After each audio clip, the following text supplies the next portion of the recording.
വരുന്നതായിട്ട് കാണാം. അതുപോലെ നമുക്ക് എന്ത് ചെയ്യാം, ഇവിടെ സബ്ജക്റ്റ് ഉണ്ട്. ഈ സബ്ജക്റ്റ് ഒട്ടുമിക്ക പേരും അടിക്കുന്നത് എങ്ങനെയായിരിക്കും, ഇവിടെ ഒരു പുതിയ ലൈൻ തുടങ്ങിയിട്ട് 1 2 3 4 5 അങ്ങനെ രീതിയിൽ സ്പേസ് ഇട്ടിട്ടായിരിക്കും തുടങ്ങുക. അങ്ങനെ ഒരിക്കലും ചെയ്യരുത്. അതിന് പകരം സബ്ജക്റ്റ് എങ്ങനെ പ്രോപ്പറായിട്ട് നമുക്ക് ഇടാമെന്ന് നോക്കാം. അപ്പോൾ സബ്ജക്റ്റ് ഇങ്ങനെ ഇട്ട് കഴിഞ്ഞാൽ വേറെയും പല പ്രശ്നങ്ങളുണ്ട്, കാണിച്ചു തരാം. ഇവിടെ നമ്മൾ വലിയൊരു സബ്ജക്റ്റ് ആണ് എന്നുണ്ടെങ്കിൽ നമ്മളിങ്ങനെ അടിച്ച് പോയി കഴിഞ്ഞാൽ അടുത്ത ലൈൻ ഇവിടേക്കാണ് വരുന്നത്. അപ്പോൾ നമുക്ക് സബ്ജക്റ്റ് എങ്ങനെ പ്രോപ്പറായിട്ട് ചെയ്യാം, അതിനാദ്യം ഈ സ്പേസ് നമ്മൾ ഒഴിവാക്കുക.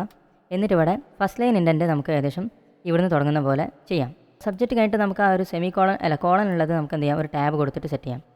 അപ്പോൾ ഞാനിവിടെ സബ്ജക്റ്റ് ടൈപ്പ് ചെയ്തിട്ട് ടാബ് കൊടുത്ത് സെറ്റ് ചെയ്തു. അപ്പോൾ ടാബ് കഴിഞ്ഞിട്ട് അടുത്ത ടാബിൽ നമുക്ക് ലെഫ്റ്റ് ഇൻഡൻ്റാണ് വരേണ്ടത്. ലെഫ്റ്റ് ഇൻഡൻ്റ് പറഞ്ഞു കഴിഞ്ഞാൽ അടുത്ത വരിയും എങ്ങനെ വരണം എന്നുള്ള രീതിയിലുള്ള ഒരു ഇൻഡൻ്റാണ്. അപ്പോൾ ഞാനത് ഈ ഒരു ഭാഗം നമ്മൾ താഴെ വെച്ചിട്ട് ക്ലിക്ക് ചെയ്ത് കഴിഞ്ഞാൽ മൊത്തം നമ്മൾ സെലക്ട് ചെയ്ത ഫസ്റ്റ് ലൈൻ ഇൻഡൻറ്റും ലെഫ്റ്റ് ഇൻഡൻറ്റും മാറുന്നതാണ്. പകരം നമ്മൾ എന്ത് ചെയ്യാം, മൊത്തം താഴെന് പകരം നമ്മൾ ഈ ഒരു മേലത്തെ ഭാഗം ഹാങ്ങിങ് ഇൻഡൻറ്റ് വെച്ചിട്ട് ഇങ്ങനെ റൈറ്റ് സൈഡിലോട്ട് നീക്കുക. അപ്പോൾ ഏകദേശം ഈ ഒരു ലെവലിലെത്തിയിട്ട് നമുക്ക് ഇവിടെ റിലീസ് ചെയ്യാം. എന്നിട്ട് ഇവിടെ ഈ ഒരു കോളം കഴിഞ്ഞിട്ട് എന്ത് ചെയ്യാം, ഇവിടെ ഒരു ടാബ് അടിച്ചു കൊടുക്കാം. അപ്പോൾ നമുക്കിവിടെ പ്രോപ്പർ ഇൻഡൻ്റായി. ഇനി നമ്മളിവിടെ എത്ര ഡാറ്റ അടിച്ചു കഴിഞ്ഞ് കഴിഞ്ഞാലും അടുത്ത ലൈന് വരുമ്പോൾ ഓട്ടോമാറ്റിക് ഈ ഒരു ഇൻഡൻറ്റോട് കൂടി വരുന്നതായിട്ട് കാണാം.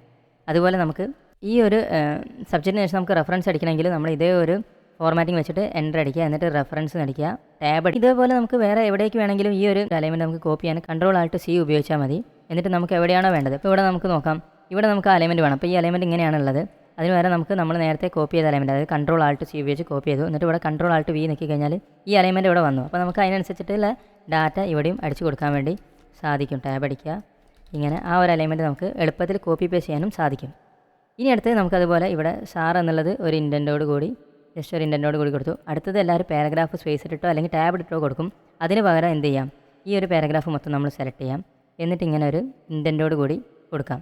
അപ്പോൾ ഇവിടെ നമുക്ക് ആവശ്യമില്ലാത്ത സ്പേസ് ഉണ്ട്, അത് ഡിലീറ്റ് ചെയ്യാം. അതുപോലെ ഇവിടെ നമ്മൾ സെലക്ട് ചെയ്തിട്ട് ജസ്റ്റിഫൈ അലൈൻമെൻറ്റ് കൊടുക്കുക, Ctrl+J. ഇനി താഴെയുള്ള ഇവിടെ ഒരു സിൻസിയർലി എന്നുള്ള ഭാഗമാണ്. ഒന്നെങ്കിൽ നമുക്ക് റൈറ്റ് സൈഡ് മൊത്തം അലൈൻമെൻറ്റ് ചെയ്യാം, അല്ലെങ്കിൽ ഒരു ടാബ് ഉപയോഗിച്ചിട്ട് അലൈൻമെൻറ്റ് ചെയ്യാം. അപ്പോൾ റൈറ്റ് സൈഡ് അലൈൻമെൻറ്റ് ചെയ്യാൻ സിമ്പിളാണ്. നമ്മൾ മൊത്തം സെലക്ട് ചെയ്യുക, Ctrl+R അടിച്ച് കഴിഞ്ഞാൽ അല്ലെങ്കിൽ റൈറ്റ് അലൈൻമെൻറ്റ് കൊടുത്തു കഴിഞ്ഞാൽ നമുക്ക് ഈ സൈഡിൽ അലൈൻമെൻറ്റ് കറക്റ്റായിട്ട് വന്നായിട്ട് കാണാം. അല്ലെങ്കിൽ എന്ത് ചെയ്യാൻ പറ്റും, നമുക്ക് ഇത് നോർമൽ അലൈൻമെൻറ്റ് തന്നെ എടുക്കാം. അതിൽ നമ്മൾ ഇവിടെ ഒരു ടാബ് സെറ്റ് ചെയ്യാണ്. ഇവിടെ നമ്മൾ ഡബിൾ ക്ലിക്ക് ചെയ്തിട്ട് ഒരു ടാബ് സെറ്റ് ചെയ്യുക. എന്നിട്ട് അതിൽ സെൻറ്റർ ക്ലിക്ക് ചെയ്യുക, ഓക്കെ പ്രസ് ചെയ്യുക. എന്നിട്ട് നമ്മളിവിടെ ഈ സിൻസിയർലിക്ക് മുന്നിൽ ക്ലിക്ക് ചെയ്തിട്ട് ടാബ് അടിച്ച് കഴിഞ്ഞാൽ കറക്റ്റ് ഇവിടെ സെൻറ്റർ അലൈൻമെൻറ്റ് ആയിട്ട് വരും. അതുപോലെ ഞാൻ ഈ Ctrl+Alt+C അടിച്ച് കോപ്പി ചെയ്തു. എന്നിട്ട് താഴെ സെലക്ട് ചെയ്തിട്ട് Ctrl+Alt+V അടിച്ചപ്പോൾ ഇതും ഒരു അലൈൻമെൻറ്റിലേക്ക് മാറി. ഇനി നമ്മൾ എന്ത് ചെയ്യാം, ഇവിടെ അനാവശ്യമായിട്ട് കൊടുത്തുള്ള സ്പേസ് ഒക്കെ ഡിലീറ്റ് ചെയ്ത് ഒഴിവാക്കുക.